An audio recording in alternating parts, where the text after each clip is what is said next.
Good evening, everybody. I'm Allie Cobb, Director of Children's Youth and Family Ministries at St. John's United Methodist Church, and I'm so happy that you are joining us for story time. Every Monday night at 7 p.m. I do a story, and then on Thursday at 2 p.m. I try to incorporate a craft into this week's story. And this week we have a special double edition of story time. I asked two of our children this week to pick a number. I am using Cokesbury's Deep Blue Bible Storybook, and there's a little over 500 pages in this Bible, and I asked two of our children to pick a number this week between the numbers of 1 and 500, and whatever number they picked is the story that I'm going to read. And the first person that picked tonight was from the Drysdale family, and she picked page number 490. And I actually got really excited when I saw what page number she picked, because on page 490, it's in the New Testament. And remember, kiddos, everything in the New Testament is either once Jesus was born or after he died, but it's all about the life, or it's pretty much all about the life of Jesus. And on page 490, it is a story about Lydia.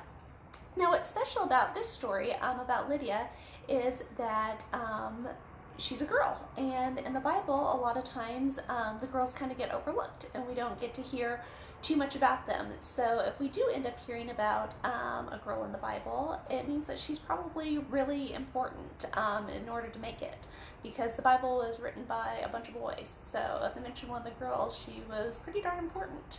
So in this story, it's page 490, and as I said, there's only 500 pages in the book, so it's kind of towards the end of the Bible, and so Jesus has already passed. So tonight's story, we're going to find out why Lydia is so important, why she made it into the Bible.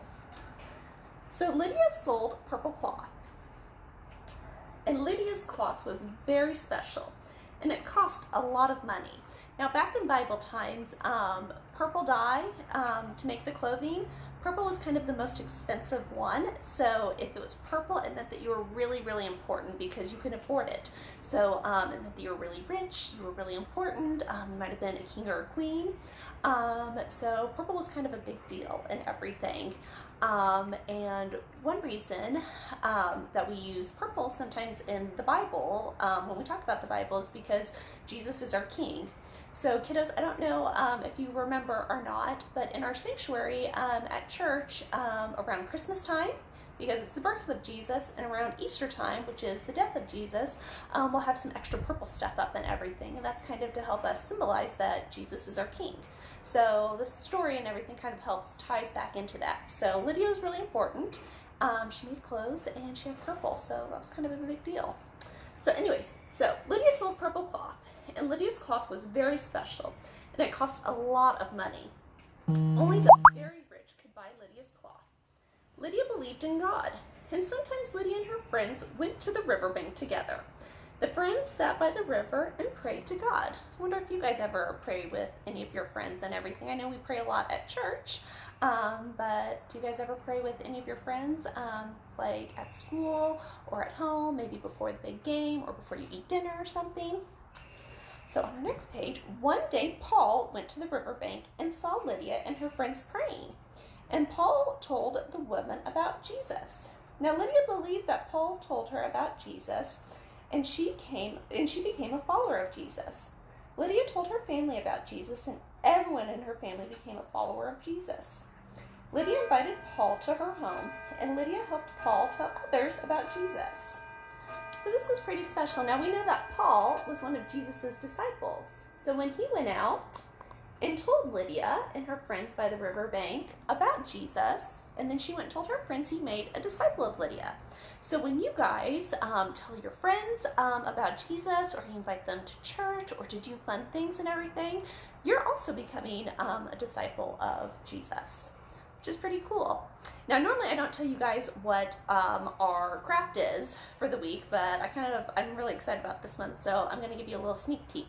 So the craft that I'm going to do, I'm going to do two crafts on Thursday since I'm doing two stories today. So one of the crafts that I'm going to do with you guys on Thursday is I'm going to show you how to dye your own t-shirt. So I'll post a link of some of the supplies and everything you need, but we're going to do a little bit of purple tie-dyeing and everything, since Lydia made cloth and did did things with purple, I figured a little purple tie-dye project would be fun for us this week. So we're going to be doing that on Tuesday. Or not Tuesday, sorry, Thursday. And then our next story was picked by the Ferguson family when he picked page number 26.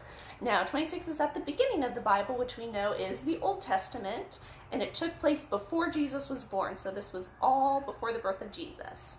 And on page 26, we are going to learn about Abraham and Sarah. So thank you, Levi, for picking out the story for us tonight. So Abraham and Sarah. God loved Abraham. Doesn't God kind of love everybody? But he really liked Abraham. So God loved Abraham, and Abraham loved God.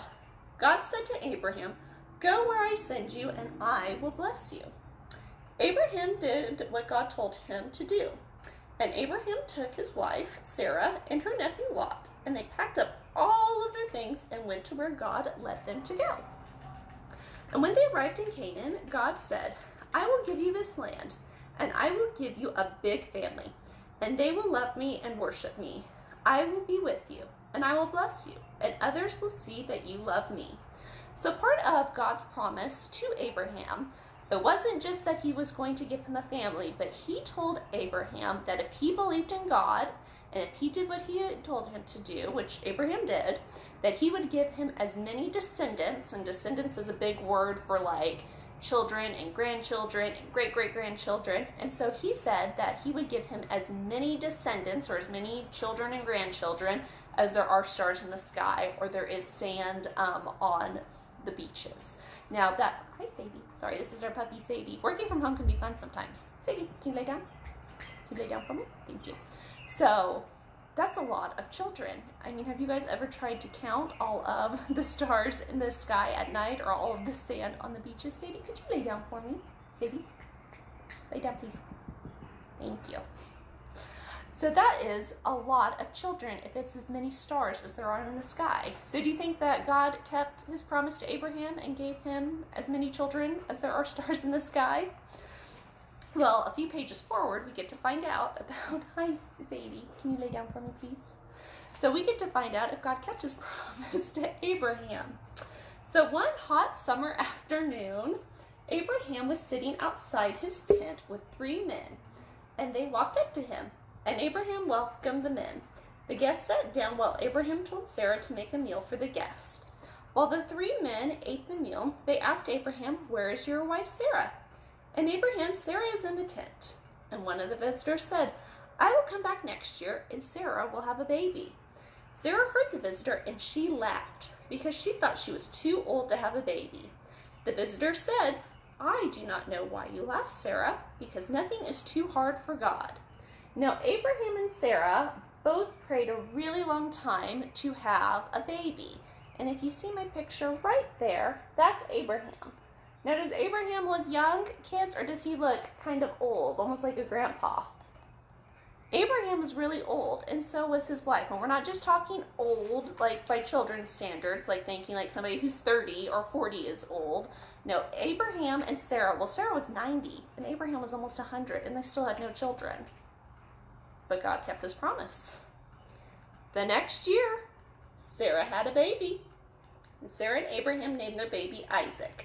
Sarah was full of joy because she had a new baby boy. And Sarah said, "Who would have thought that I would have a baby when I was 90 years old?"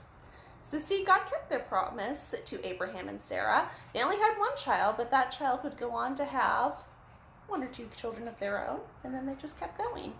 And it ended up that they did have as many children or as many descendants and children and grandchildren as there were stars in the sky. So for our craft this Thursday, what we are going to do is I'm going to show you guys, in addition to making some purple cloth and everything, since we learned about Lydia making purple cloth, we are going to make a little project with some flashlights and a cupcake liner. And I'm going to show you how to make a little projection up onto a dark room of stars in the sky to help remind you that God always keeps his promises. So I hope that you guys enjoyed our story time together tonight. I enjoyed doing a double duty story. And I hope to see everybody here again on Thursday at 2 p.m. where we will be doing our purple dye project to go with Lydia and our Stars in the Sky project to go with Abraham. And I hope you guys have a great rest of your evening and enjoy some of this beautiful Kansas City weather. Talk to you soon.